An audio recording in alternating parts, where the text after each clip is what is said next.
श्रीमद् भगवद गीता अध्याय 2 सांख्य योग भाग 5 श्लोक 51 से 60 तक श्लोक का हम अर्थ सहित विवरण करेंगे। गीता बताती है सच्चा योगी कौन होता है। जब मन इच्छाओं से मुक्त हो जाता है तभी शुरू होती है स्थिर बुद्धि की यात्रा। निष्काम कर्म के बाद अब प्रश्न है स्थित प्रज्ञ आखिर होता कौन होता है। जब मन भटकता है तब गीता सिखाती है खुद में स्थिर कैसे रहे। श्लोक 51 कर्मजम बुद्धियुक्ता ही फलम त्यक्त्वा मनीषिणः जन्म बंध विनिर्मुक्ताः पदम गच्छन्त्यनामयम्। समबुद्धि वाले ज्ञानी लोग कर्म के फल का त्याग करके जन्म मरण के बंधन से मुक्त हो जाते हैं और परम शांति को प्राप्त करते हैं। श्लोक 52 यदा ते मोह कलिलम बुद्धिर्व्यतितरिष्यति तदा कंतासी निर्वेदम श्रोतव्यस्य श्रुतस्य च। जब तुम्हारी बुद्धि मोह के दलदल से बाहर निकल जाएगी तब तुम सुनी सुनाई बातों से भी ऊपर उठ जाओगे। श्लोक 53 श्रुति विप्रतिपन्ना ते यदा स्थास्यति निश्चला समाधावचला बुद्धिस्तदा योगमवाप्स्यसे से। जब तुम्हारी बुद्धि स्थिर हो जाएगी तब तुम योग में प्रवेश करोगे। बुद्धि स्थिर हो जाएगी और भ्रम से मुक्त होगी तब तुम सच्चे योग को प्राप्त करोगे। श्लोक 54 स्थित प्रज्ञस्य का भाषा समाधिस्थस्य केशव स्थितधि ही किन प्रभाषेत किमासीत व्रजेत किम।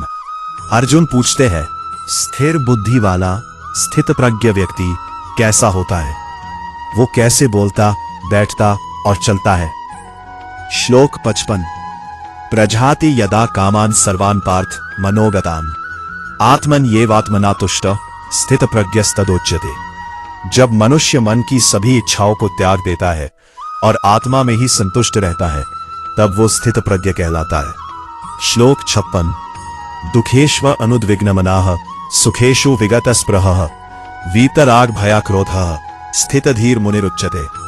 जो व्यक्ति दुख में विचलित नहीं होता, सुख में आसक्त नहीं होता और राग भय व क्रोध से मुक्त रहता है वही स्थिर बुद्धि वाला है।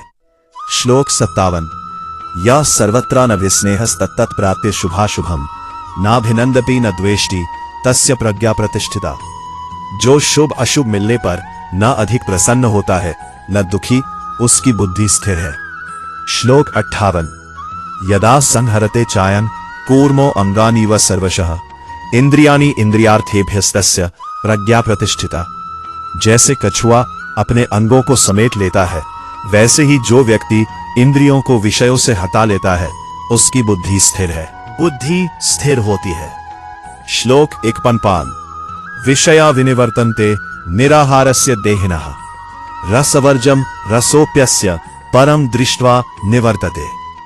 विषय भले ही दूर हो जाए लेकिन उनका रस आकर्षण बना रहता है, परंतु परम सत्य को जान लेने पर वह आकर्षण भी समाप्त हो जाता है।